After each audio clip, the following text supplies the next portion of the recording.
राधे राधे कृष्ण कन्हैया गोपाल प्यारो मुरली बजैया। ब्रजभूमि की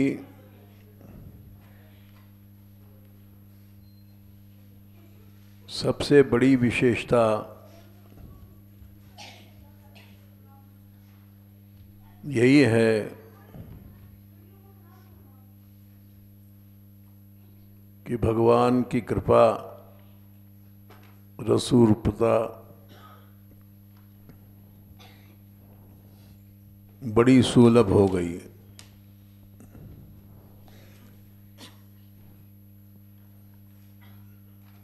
प्रभु कृपा रूप है,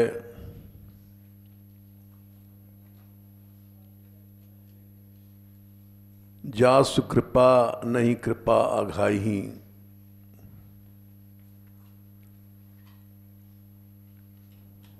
जिसकी कृपा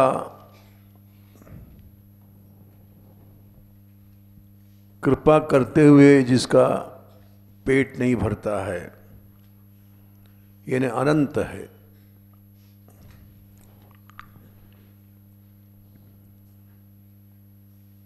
वो कृपा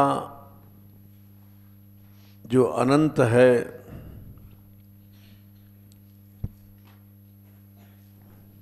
वो सबको सुलभ हो गई।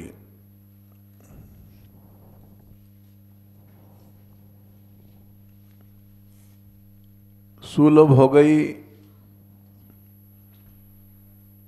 तो क्या सृष्टि समाप्त हो गई? नहीं, ये तो भगवान की शक्ति है।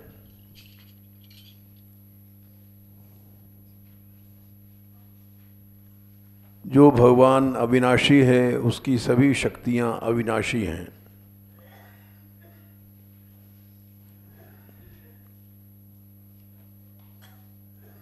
इसलिए सृष्टि संपूर्ण रूप से तो समाप्त नहीं हो सकती है।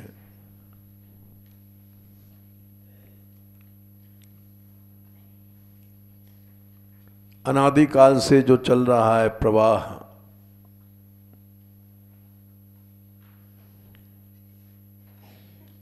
पुरुषम प्रकृतम चैव विद्यनादि उभावपि,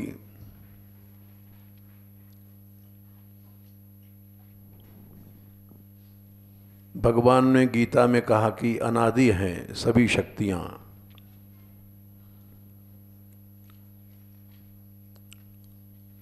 इसलिए सृष्टि संपूर्ण रूप से तो समाप्त नहीं हो सकती है।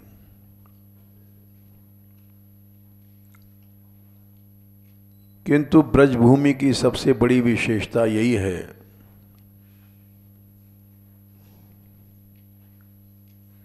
कि जो भगवान रस रूप था वो प्रेम रूप है,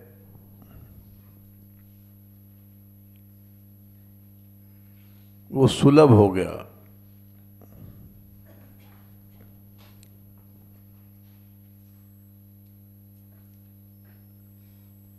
वेदों में उसको बड़ा दुरूह बताया था। एक नहीं हजारों बार वेदों ने इसको दुरूह कहा, और दुरूह इतना कहा कि नेति नेति कह दिया, न न न।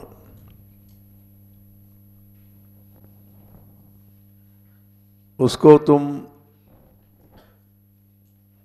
प्रत्यक्ष नहीं जान सकते। न इति न इति।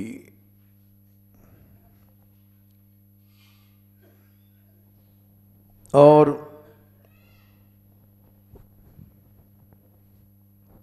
उसको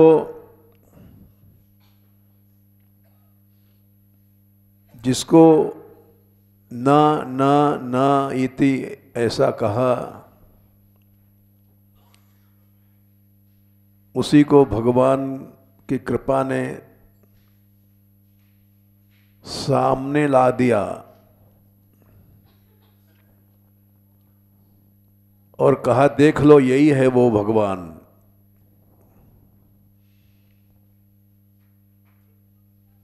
जिसको तुम मना करते हो कि प्रत्यक्ष नहीं हो सकता है, प्रत्यक्ष जितनी चीजें हैं उनको ना कर दिया तुमने। उसी भगवान को ये है इदमाकार करके उंगली दिखा करके बोले देखो ये वही है।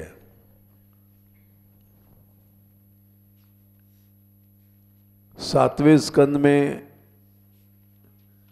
ये श्लोक 2 बार आया है। सवा अयम ब्रह्म महत् विमृग्य कैवल्य सुखानुभूति।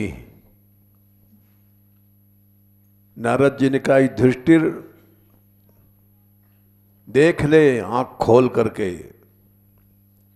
ये वही ब्रह्म है जिसको नेति नेति कहते थे वेद लोग। सवा वही को वाह हो गया संधि करके, वही निश्चय करके ये वही ब्रह्म है, वही ब्रह्म है। महत् विमृग्य कैवल्य निर्वाण सुखानुभूति, जिसको केवल अनुभव गम्य कैवल्य में अद्वैतवादियों ने कहा था, निराकारवादियों ने निर्वाण सुखानुभूति। 7वें स्कंद के 15वें में और 10वें श्लोक में 10वें अध्याय में 2 बार आता है।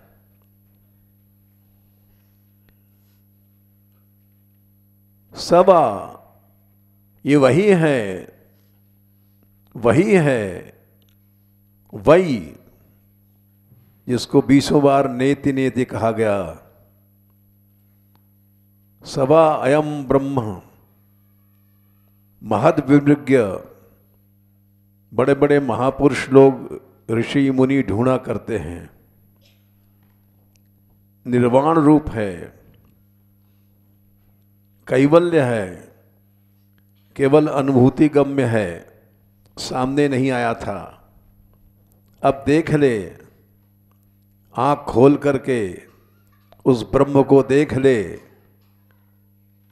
और उसके साथ खेल ले। प्रिय सुहृद वह, वो तुम्हारा प्यारा बन गया है, वही ब्रह्म सुहृद बन गया और मातुले मामा का लड़का बन गया। ये वही है आत्मा अनंत जीवों की, ये वही है अर्हणीय, सबसे पूज्य है। ये वही ब्रह्म है, विधिकृत तुम्हारा नौकर बन गया है, सारथी बन गया है। ये वही ब्रह्म है, तुम्हारा गुरु बन गया है।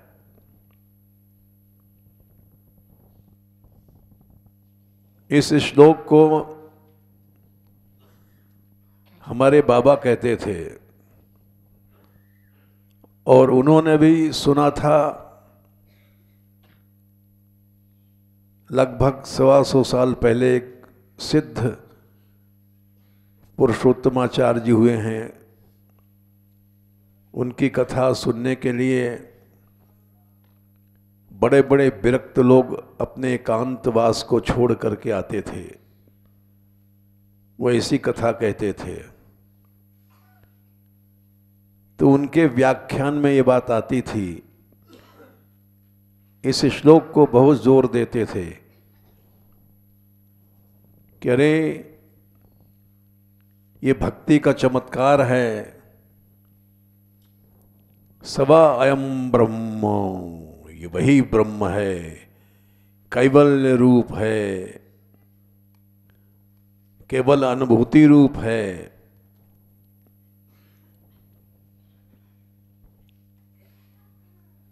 ये सबका प्यारा बन गया है, सबका सुहृद बन गया है। प्रत्यक्ष जो अनादिकाल से परोक्ष था उसको प्रत्यक्ष देख लो।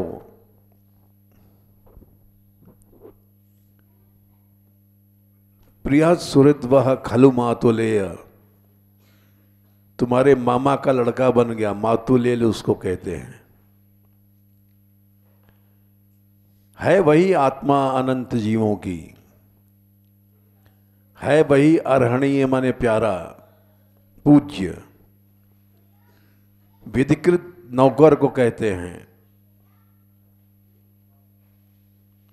तुम्हारे रथ को हाँका इसने, वही ब्रह्म है। आज आंख खोल करके देख लो, ये तुम्हारा गुरु बन गया है। गीता ज्ञान दिया इसने, इसी कारण संसार में गीता प्रकट भई। युधिष्ठिर आंख खोल करके देख लो, जो अनादिकाल से नेति नेति परोक्ष था, तो वहां प्रश्न आया परोक्ष क्यों था? तो उत्तर देते हैं उपनिषदकार, परोक्षवादा प्रिया ऋषयः। ऋषि लोग उसको उसके महत्व की दृष्टि से परोक्ष बताते हैं।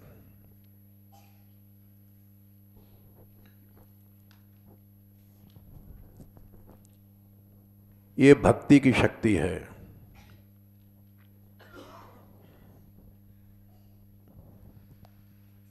बोले ये भक्ति की शक्ति कोई आज प्रकट भई है क्या? बोले नहीं, अनादिकाल से है। तो फिर उपनिषदों ने क्यों नहीं कहा? कहा तो है, लेकिन हम जैसे मूढ़ लोग उसको समझ नहीं पाए। बोले कहां कहा है? बोले देखो, अणोरणीयान महतो महीयान,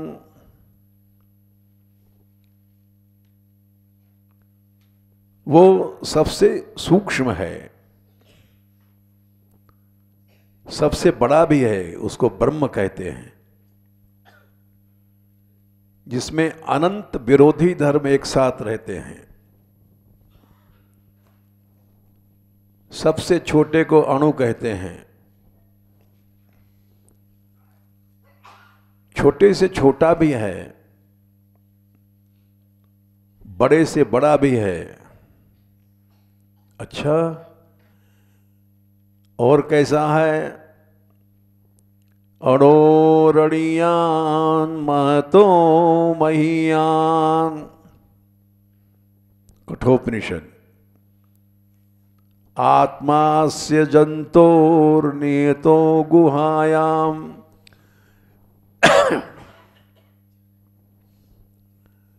आत्मा है। बोले आत्मा क्या है? आततत्वात् मातृत्वात् आत्मा। आतत मने सर्वत्र व्यापक है वो। आसमंता ततम इति आततम।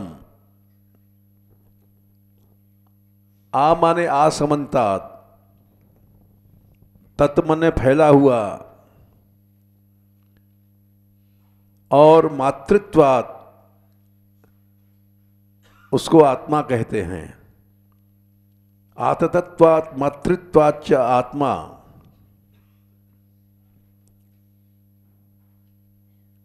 उसमें अनंत कृपा है, इसलिए वो आत्मा है। यदि अनंत कृपा न हो तो कोई भी उसको न देख सकता है, न सुन सकता है, न अनुभव कर सकता है, न पा सकता है। अरोरणीयान मतो मह्यान आत्मास्य जंतोर्निहितो गुहायाम। तो सर्वत्र सर्वव्यापक है, आत्मा है। हाँ, लेकिन तुम्हारे हृदय की गुफा में भी बैठा है। ऐसा नहीं कि सर्वत्र सर्वव्यापक को सब संसार में ढूंढने जाओ। सर्वव्यापक है, लेकिन तुम्हारे हृदय की गुफा में भी बैठा हुआ है। कहीं ढूंढने के जाने की जरूरत नहीं है। साधो रे क्यों बन खोजन जाई, कबीर ने और नानक ने लिखा है। जंगल में क्यों जाते हो,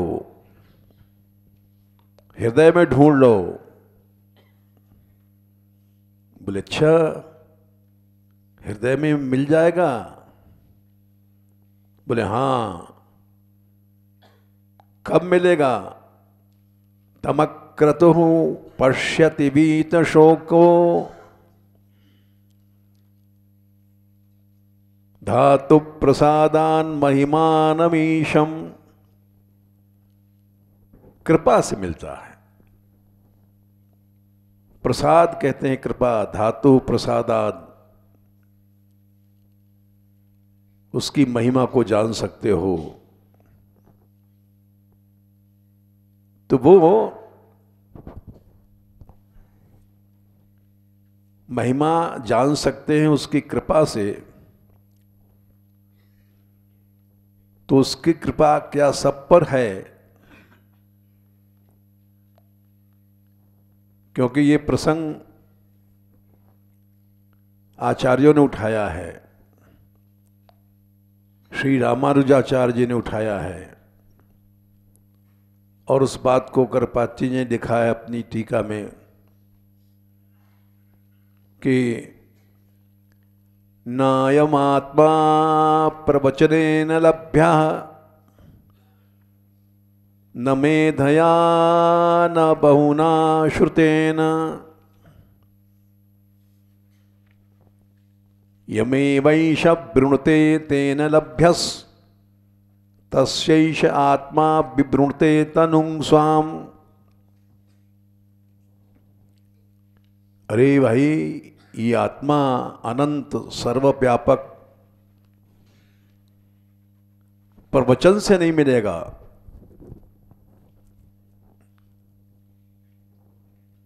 बड़े बड़े ऋषि लोग प्रवचन करते हैं, प्रकृष्टेन वचनम, प्रकृष्टम वचनम प्रवचनम। वेद वाणी का आधार लेकर के जो बोलते हैं प्रवचन बोला जाता है। हम लोग जो प्रवचन करते हैं वो प्रवचन नहीं है। बड़े बड़े महर्षियों ने जो प्रवचन किया है वो है प्रवचन। बोले उससे भी कुछ नहीं मिलेगा भगवान। नायम आत्मा प्रवचनेन लभ्य न मेधया न बहुना श्रुतेन।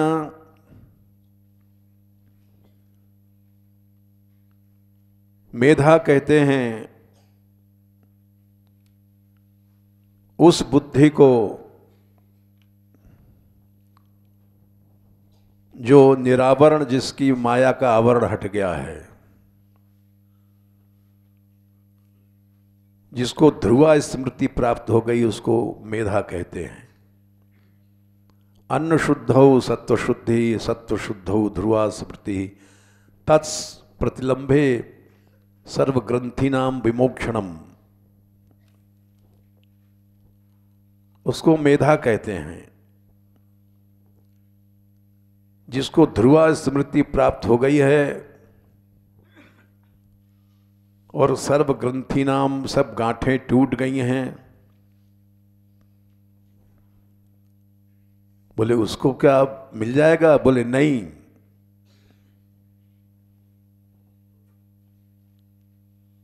नायमात्मा प्रवचनेन लभ्यः न मेधया न बहुना श्रुतेन। फिर उसको कोई नहीं पा सकता, नहीं पा सकता है। यमेवैष वृणुते तेन लभ्यस्तस्यैष आत्मा विवृणुते तनुं स्वाम।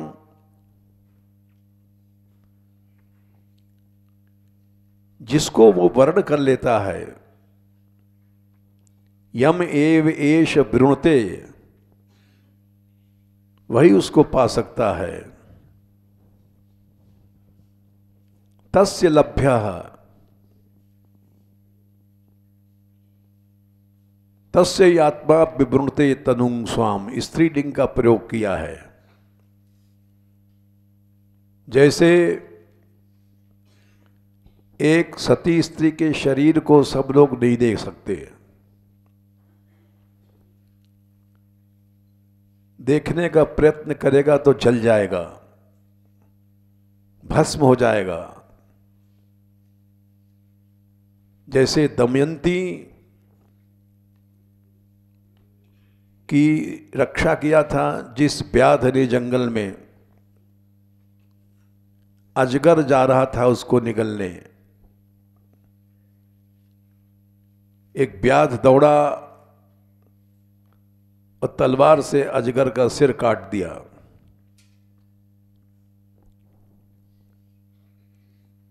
लेकिन उसने जो रक्षा किया था, दमयंती अभूतपूर्व सुंदरी थी, जिसके सौंदर्य को देख करके देवता भी लालायित हो गए थे। कथा बड़ी लंबी है। देवता भी उसके स्वयंवर में रूप धारण करके पहुंचे थे, इतनी सुंदर थी। ऐसा सौंदर्य कभी कभी श्री जी की इच्छा से प्रकट होता है।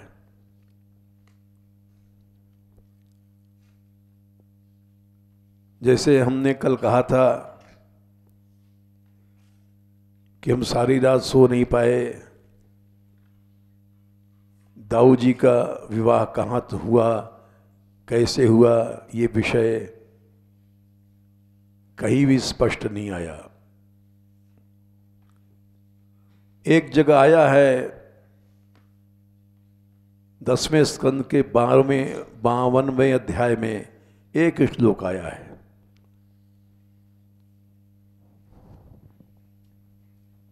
10-52 शायद 15वां श्लोक है।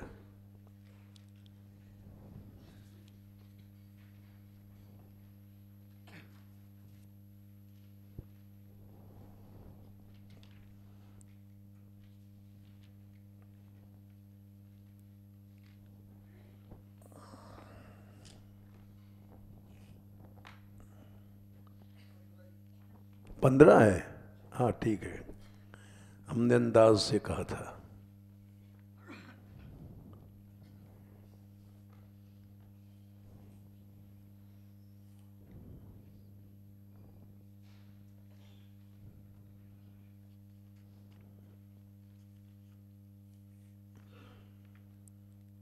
ये एक बड़ा विचित्र प्रसंग है और इसको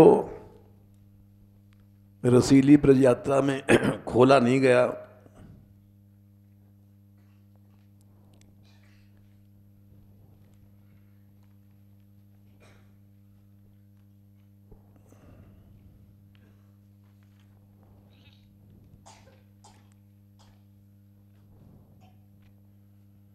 हाँ 15 है। अनर्ताधिपते श्रीमान रैवतो रेवतीम सुताम ब्रह्मणा चोदितः प्रादात बलायेति पुरोदितम।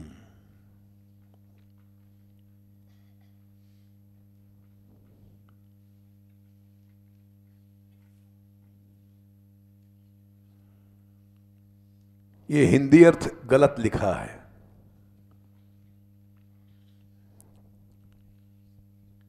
जाने क्यों? लिखने वाले बहुत बड़े विद्वान थे, लेकिन रैवत की लड़की नहीं थी रेवती।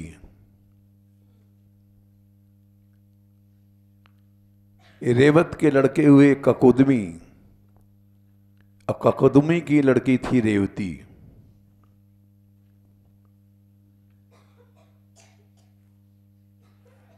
तो रेवत की पौत्री भई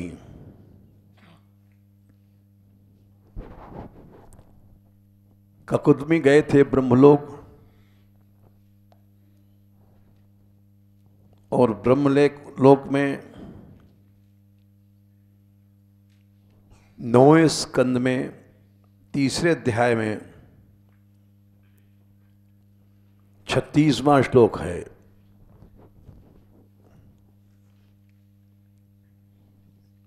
इसको नोट कर लो, ये अभी लिखना है तुमको, इसलिए इस प्रसंग को उठाया हमने। 9:3:36 में ये प्रसंग आया है, उसी को यहां कह रहे हैं पुरोदितम, पहले जो कहा गया है।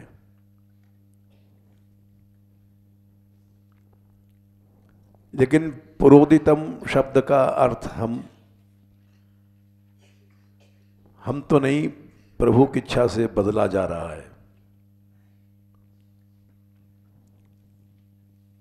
एक बहुत बड़ी समस्या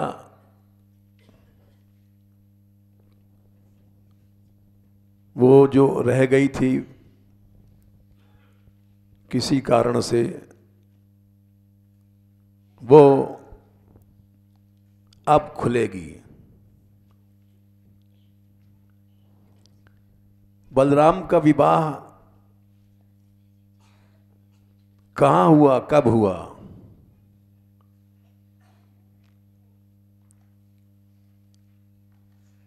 ये अभी तक कहीं नहीं लिखा है।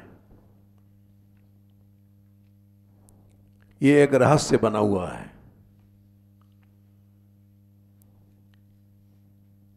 यहां लिखा है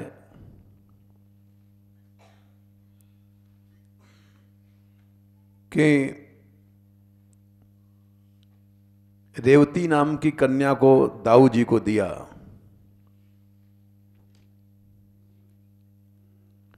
ब्रह्मा जी के प्रेरणा से। लेकिन 60 साल पहले जब आए थे, दाऊ जी के मंदिर में गए थे दर्शन करने, तो भी ये दोहा सुना था, और आज भी वो दोहा वहां बोलते हैं ब्रजवासी। दाऊ के दरबार में दाऊ दाऊ सब कहें, मैया कहे न कोय। दाऊ के दरबार में मैया कहे सो हुए। तो उस समय भी हमने सोचा था कि भैया ये मैया कौन है जो दाऊ जी से ऊपर चल रही है? दाऊ दाऊ सब कहें, मैया कहे न कोय। और दाऊ के दरबार में मैया कहे सो होए।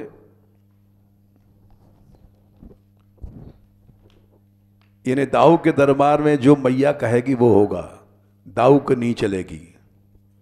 दाऊ दाऊ कहते रहो, कुछ नहीं होगा। जो मैया कहेगी वो होगा। तो उस समय भी हमें विचार आया था, लेकिन विचार ही विचार था। सोचा जैसे भाई राधा कृष्ण में पहले राधे पीछे कृष्ण, ये ब्रज की परंपरा है। इसीलिए यहां भी ब्रजवासी कह रहे हैं पहले रेवती पीछे दाऊ। रेवती रमण इसीलिए नाम पड़ा, पहले रेवती पीछे रमण।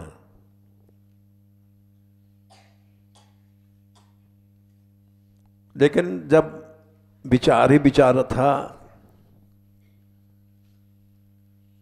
कल सारी रात जब नींद नहीं आई तब हमने सोचा श्री जी कृपा करें और ये रहस्य खुल जाए।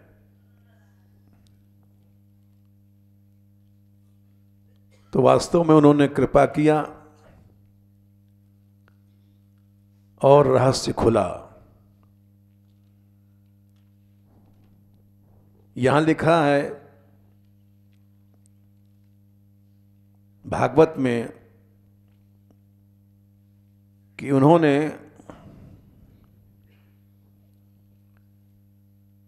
अपनी कन्या का विवाह बलराम से किया, रेवत जी ने।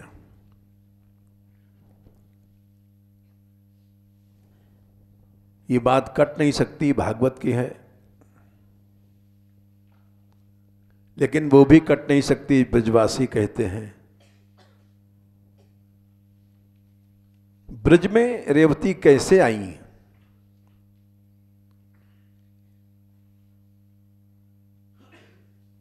विवाह तो हुआ द्वारका में भागवत के अनुसार, और ब्रजवासी गाते हैं दाऊ के दरबार में मैया कहे सो हुए। तो मैया कहां से आ गई? इसके माने कि ब्रज में उनका विवाह हुआ था।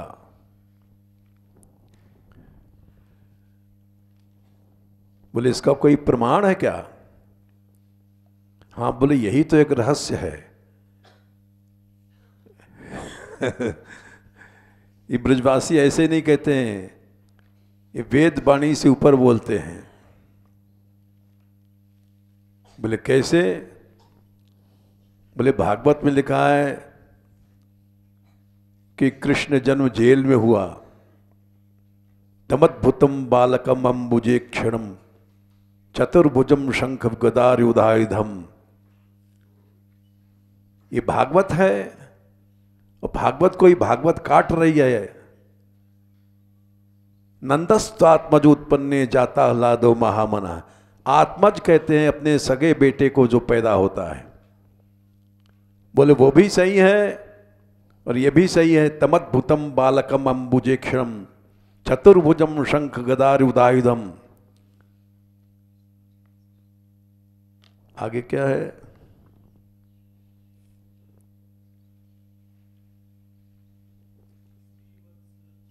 श्रीवत्स लक्षम गल कौस्तुभम पीताम्रम सांद्रपयोद सौभोगम। ठीक है, ये भी सही है और वो भी सही है। ब्रजवासी गाते हैं नंद के आनंद भय जय कन्हैया लाल की। नंद के घर में पैदा हुए, दोनों विपरीत बातें हैं। दाऊ का वहां ब्याह हुआ ये भी सही है, और ब्रज में ब्याह हुआ ये भी सही है। बोले बिना प्रमाण के तो कोई नहीं मानेगा। प्रमाण दो शास्त्र का। यहां तो भागवत प्रमाण है, तो उस प्रमाण को ढूंढने में हमको सारी रात नींद नहीं आई। लेकिन श्री जी की कृपा थी, उसका प्रमाण भी मिला हमको। और उस प्रमाण को कल ये गए थे दाऊ जी, एक पुस्तक वहाँ के एक वैद्य जी हैं, उन्होंने कहा था हमारे पास हस्तलिखित है, हम किसी को देंगे नहीं, आपको दे सकते हैं। आपका कोई विशेष आदमी आवे। तो गाड़ी लेके गए वहाँ, और वहाँ उनके भाई मिल गए। वो कहीं दिल्ली में कोई ऊंची यूनिवर्सिटी में पढ़ाते हैं, विद्वान हैं। इन्होंने उनसे पूछा दाऊ जी का विवाह कहीं मिलता है? तो उनका कहीं नहीं मिलता, कहीं नहीं है, उन्होंने मना कर दिया। वो सबसे बड़े विद्वान हैं, दाऊ जी के प्रोफेसर हैं। तब इन्होंने कहा कि मिलता तो है। रंगीली रसीदी ब्रज यात्रा खोल के उन्होंने दिखाया आदि पुराण का श्लोक, जिसमें एक दूसरे के सामने खड़े हैं और ऐसे रेवती रमण को प्रणाम है, तो सुन करके चुप हो गए। अब क्या कह सकते हैं, क्योंकि ठोस प्रमाण इन्होंने रख दिया और अंदाज से रख दिया। हमको पता नहीं था कि ये ऐसे ऐसे इनकी भेंट होंगी और ऐसे बात होगी। ऐसा लगता है पहले जैसे से कोई सेट प्रोग्राम था। चुप रह गए। यानी ये भी लीला हुई है ब्रज में, इसीलिए वो प्रसंग छूट गया था, अब उसको खोला जाएगा जो आज तक किसी ने नहीं खोला। क्यों नहीं खोला? अच्छा, पहले उस श्लोक को पूरा कर दें। अड़ो रणियान उठाया था हमने, बीच में आ गया।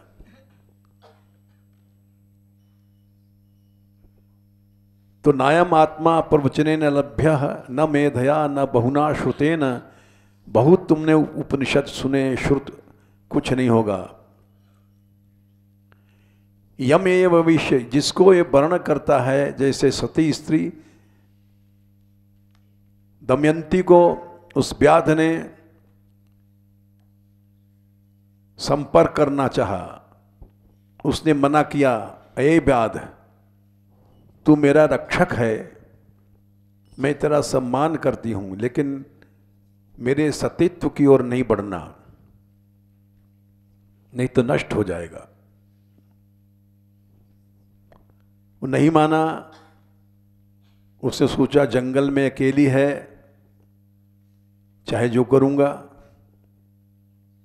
बढ़ा आगे उसकी ओर, दमयंती ने क्रोध से दिखाया, वो जल गया, भस्म हो गया।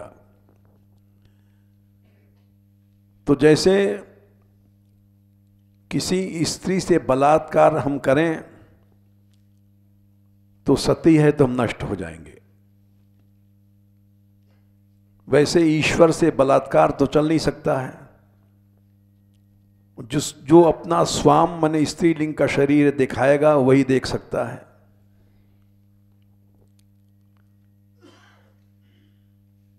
तो वहां रामानुजाचार्य जी ने शंका किया,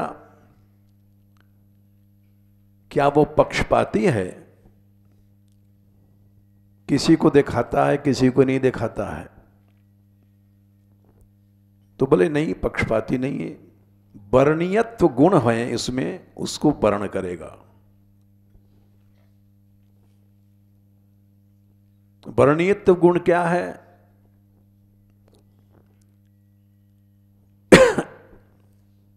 इस श्लोक में खोला गया, अणोरणीयान महतो महियान आत्मा से जंतोर निहितो गुहायाम तमक्रतु पश्यति बीति शोको धातु प्रसादान महिमान अमीशम। कृपा से मिल सकता है वो, प्रसाद माने कृपा।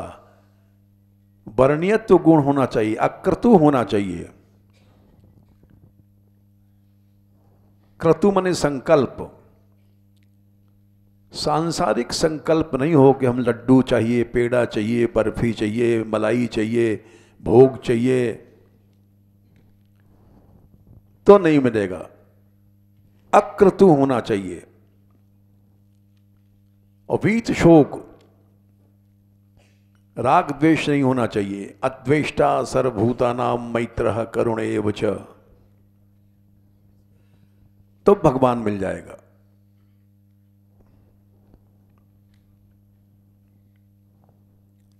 तो उसी तरह से ये लीलाओं का रहस्य आचार्यों ने खोला है। नंद के यहां भी श्री कृष्ण जन्म हुआ है। आचार्यों ने टीका में लिखा है, और वसुदेव के सामने भी जेल में प्रकट हुए हैं, वहां चतुर्भुज रूप से प्रकट हुए हैं, यहां द्विभुज रूप से प्रकट हुए हैं। और इनमें आकर के वसुदेव नंदन लीन हो गए। ये पुराणों का प्रमाण दिया है उन्होंने। तो यहां भी श्री जी कृपा से विचार हम करते रहे कि प्रमाण मिल जाए हमको तो एक नई बात होगी।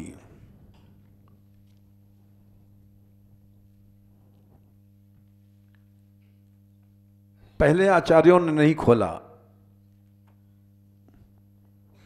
क्यों नहीं खोला? इसका कारण है, इसका कारण हमने कल बताया था कि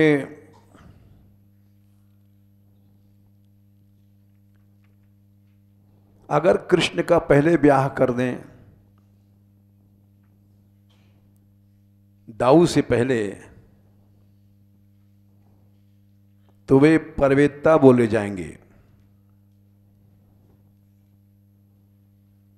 कल हमने बताया था एक प्रसंग परवेत्ता का, 9वें स्कंद में आता है।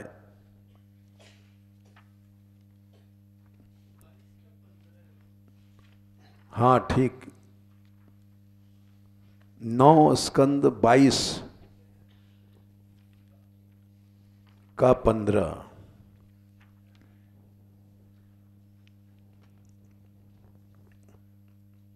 तुम संख्या नोट कर लेते हो, बहुत अच्छे आदमी हो। संख्या ढूंढने में टाइम लगता है। 9, 22, 15 में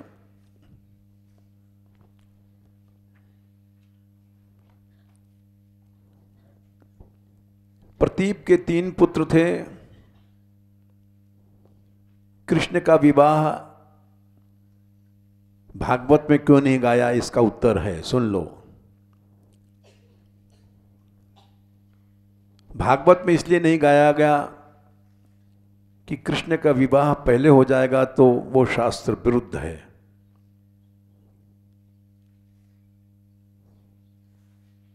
देवापी, शंतनु और वाल्मीक ये प्रतीप के 3 पुत्र थे। 9, 22, 12।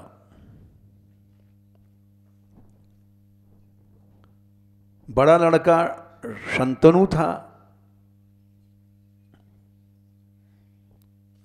बीच का नहीं, बड़ा देवापी था, बीच का शंतनु था, सबसे छोटा वाल्मीक था। ये महाभारत में लड़ा है।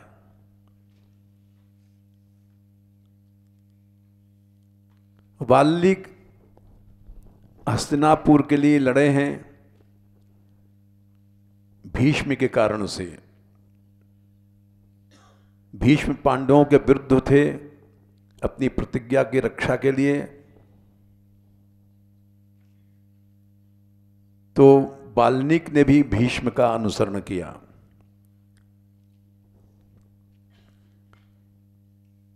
जब शंतनु राजा बने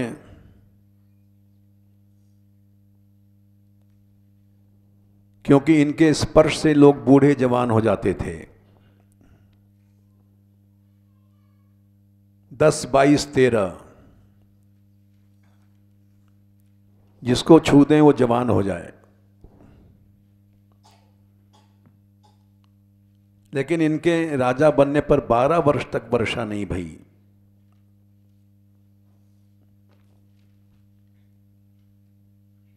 तब ऋषियों ने बताया तुम परिवेत्ता हो। 22, 15, 9, 22, 15। परिवेत्ता उसको कहते हैं अपने बड़े भाई के रहते हुए जो पहले ब्याह कर ले, अग्निहोत्र करता है, वो परिवेत्ता है। ये शास्त्र विरुद्ध है। पहले बड़े भाई का ब्याह होना चाहिए। पहले राम का हुआ ब्याह सीता के साथ, पीछे उसके कुछ क्षण बाद लक्ष्मण भरत शत्रुघ्न को हुआ चारों के एक साथ, लेकिन परवेत्ता कोई न बन जाए, इसलिए पहले बड़े भाई का ब्याह,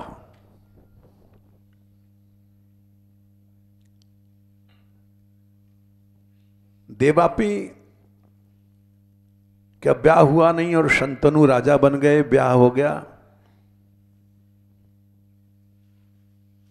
तो 12 वर्ष तक वर्षा नहीं भई, 9, 22, 14।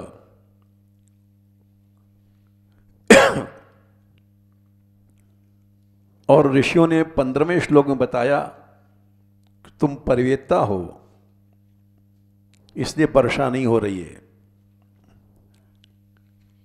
संसार का कल्याण चाहते हो तो अपने बड़े भाई को राज्य दे दो। शंतनु जिन्होंने ब्रज में तप किया था शांतनु कुंड पर, और भीष्म जिनके लड़के बने, वही धर्मात्मा थे। पूर्व जन्म में महाभीष्म नाम के राजा थे, ब्रह्मलोक के जीव थे। इस जन्म में शंतनु बने और उन्होंने स्वीकार कर लिया संसार का कल्याण बड़ी चीज है, हमारी गद्दी बड़ी चीज नहीं है। एक आदर्श रखा उन्होंने, जैसे आज का राजा असुर है, हमारी गद्दी बनी रहे चाहे संसार नष्ट हो जाए, देश नष्ट हो जाए, इसकी परवाह नहीं है। वो तुरंत गद्दी छोड़ने को तैयार हो गए और बोले हम जा रहे हैं अपने बड़े भाई देवापी को राज्य देने। लेकिन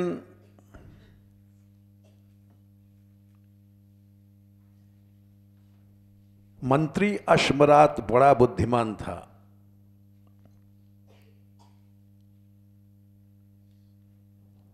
उसने देखा कि ये तो दिव्य पुरुष है, राजा बन के बैठा है,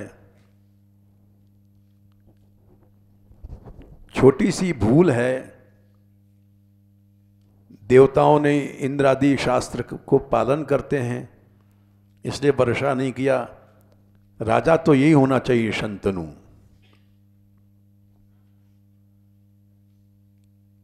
तब मंत्रियों ने जाकर के देवापी को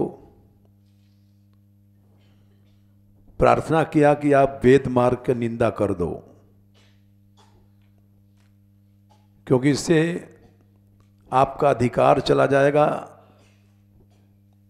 और शंतनु राजा बने रहेंगे और वर्षा हो जाएगी। ये सब बड़ा रहस्य है, इसको किसी ने खोला नहीं है। संकेत में बताया गया है, 16वें श्लोक में बताया, एवं मुक्तो ध्वजैर ज्येष्ठम छंदयामाससो ब्रवीत तन्मंत्री प्रेतैर्विप्रैर्वेदाद् विभ्रंशितो गिरा। तो इसका फल यह हुआ,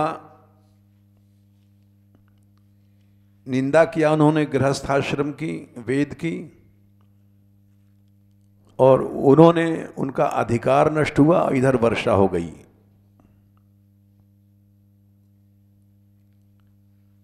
तो उनका क्या नुकसान हुआ क्या देवापी?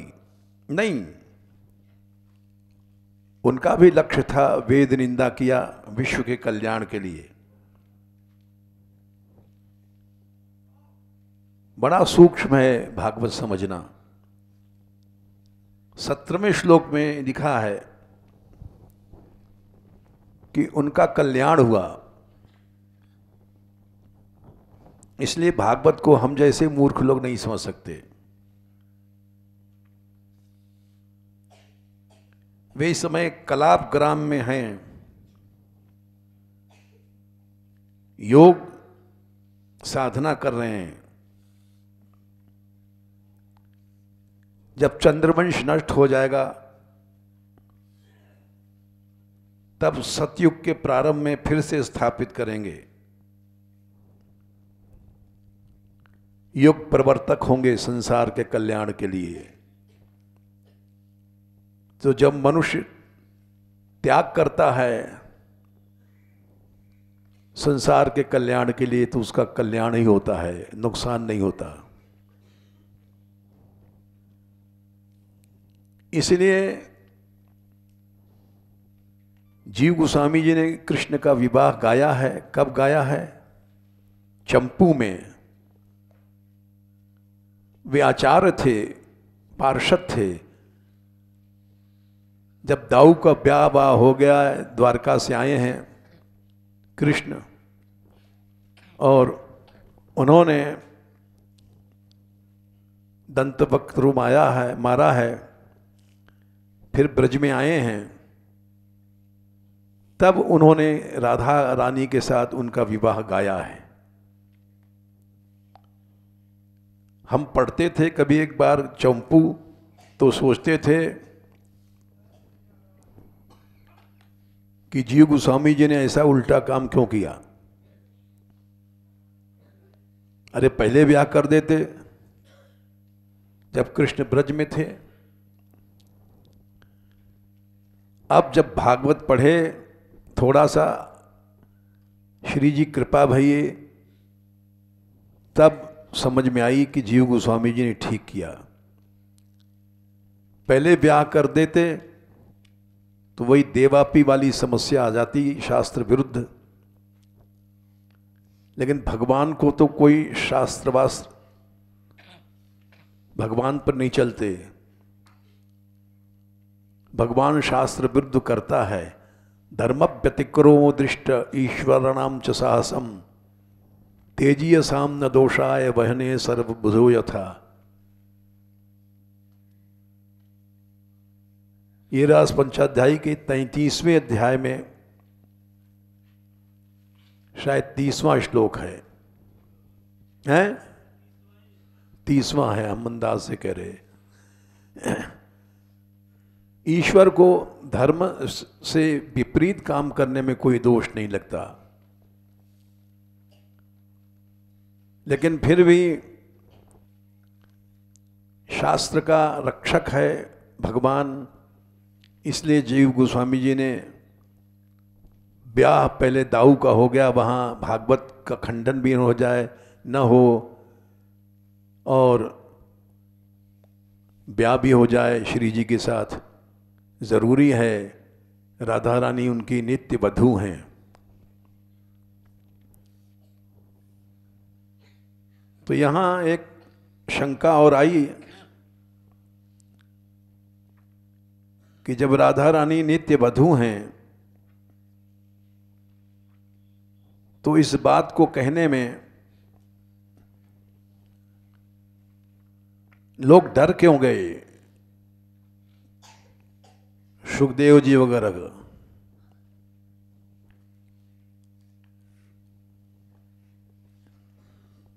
तो इस शंका का उत्तर यह है कि जब गोपियां ढूंढ रही थीं श्री कृष्ण को, अध्याय 30 में 10, 30, 32, 40 और 26 नहीं 29 न 26, 32 और 40 में 3 बार वधू शब्द का प्रयोग किया राधा रानी को।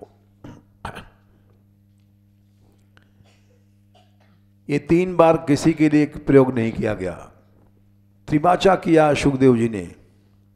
यही वधू है, यही वधू है। वही अमर कोश में लिखा, अपनी ब्याही को वधू कहते हैं।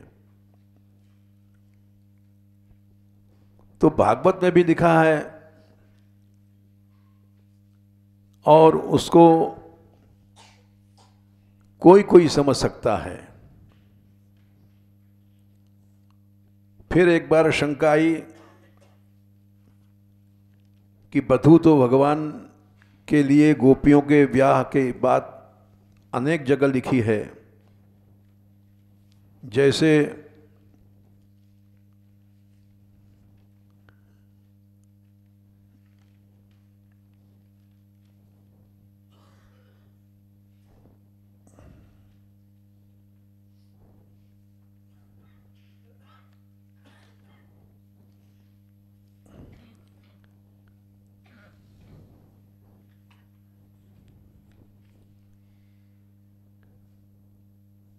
तैंतीस का 8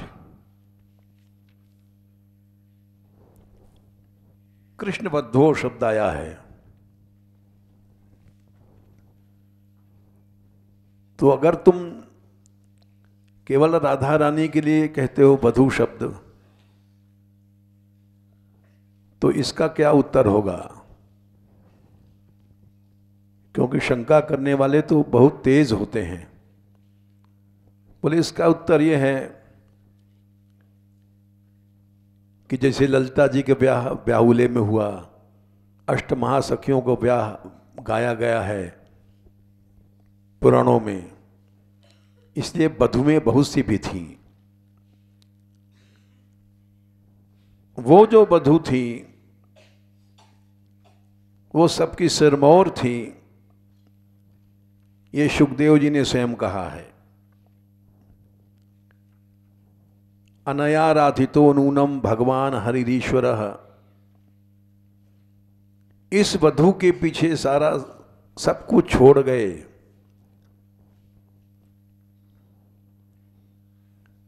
ये श्लोक आता है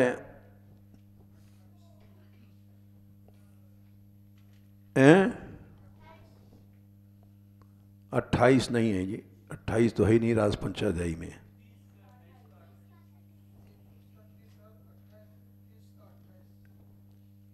हाँ ये ठीक बोले, 30 का 28 एक वचन है अनया, और वधुएं नहीं। निश्चित इन्हीं के द्वारा भगवान ईश्वर आराधित हैं। तो सारी शंकाएं खत्म हो गई। अब प्रश्न है कि दाऊ जी का ब्याह ब्रज में हुआ, इसका ठोस प्रमाण चाहिए।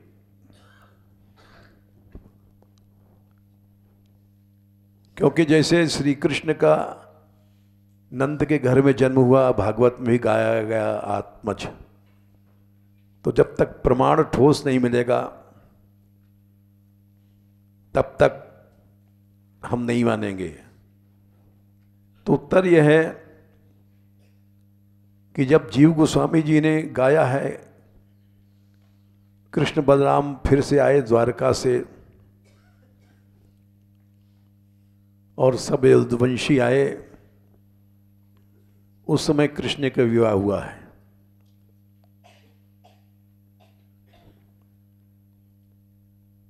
तो इसलिए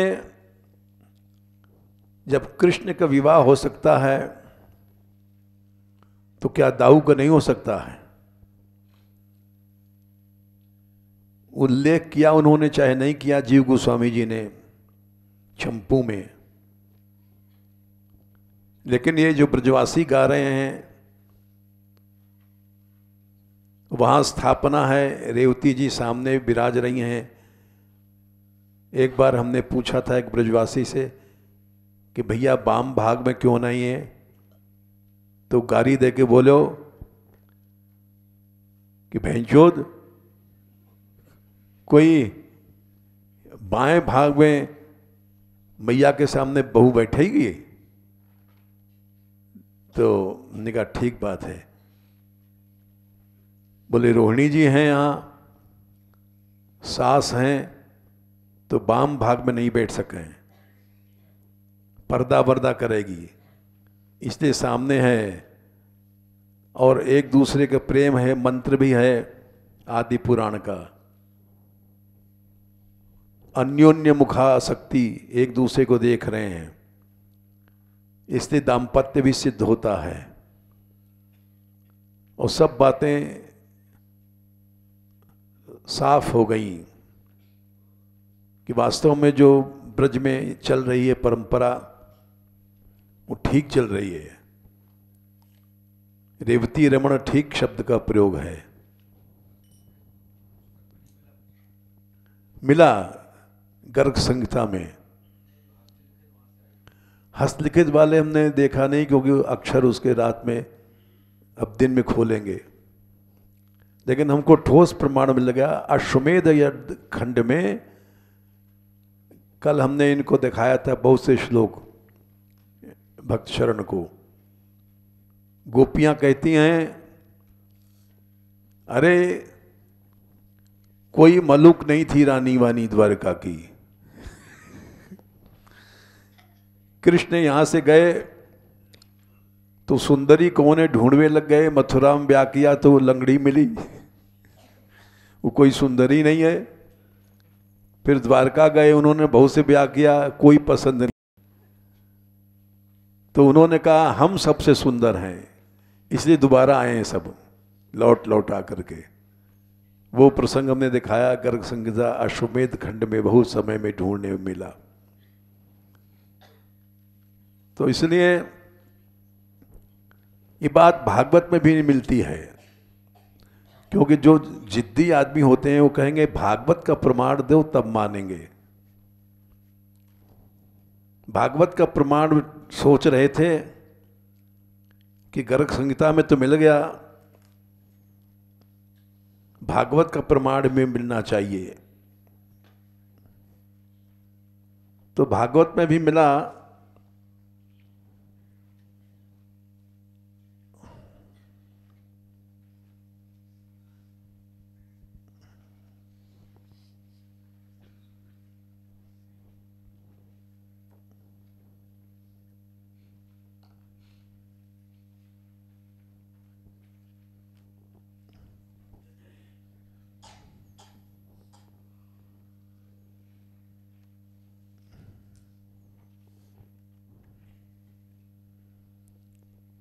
श्लोक तो याद है, संख्या ढूंढने में टाइम लग रहा है। उद्दाम हास पिफना वल वल गुहास व्रीडावलोक निहितो मदनोपि आसाम।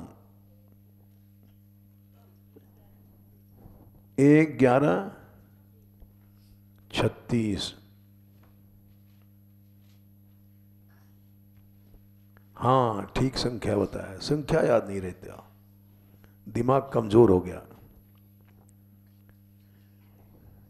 ये कामदेव कौन है?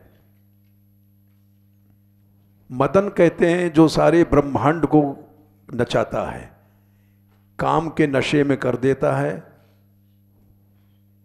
ब्रह्मा को जीता, शंकर को जीता, ब्रह्मांड को दिक को जीत चढ़ रहो अति मद ताके, तब आयो होगा वह काम पंचसर कर है जाके। नंददास जी ने लिखा है। तो जो सारे ब्रह्मांड को मद नशे में, काम के नशे में कर देता है, वो है मदन। ब्रह्मांड की सबसे बड़ी शक्ति मदन भी जिन द्वारका की रानियों को देख करके मूर्छावस्था को प्राप्त हो गया, धनुष फरुष फेंक फांक के भाग गया। उद्दाम हास पिशुना अमल वल गुहास व्रीडावलोक निहितो मदनोपि आसाम। बोले कामदेव भी मर गया जिन रानियों को देख करके। वे रानियां सम्मूहि चाप मजहात प्रमदो तमास्ता, वो जिस श्री कृष्ण के इंद्रियों को वश में नहीं कर पाए। ये प्रमाण मिल गया हमको। अब इसका योजना करके रखना इसको है, इसलिए इस मैटर को हमने आज उठाया। जय श्री राधे।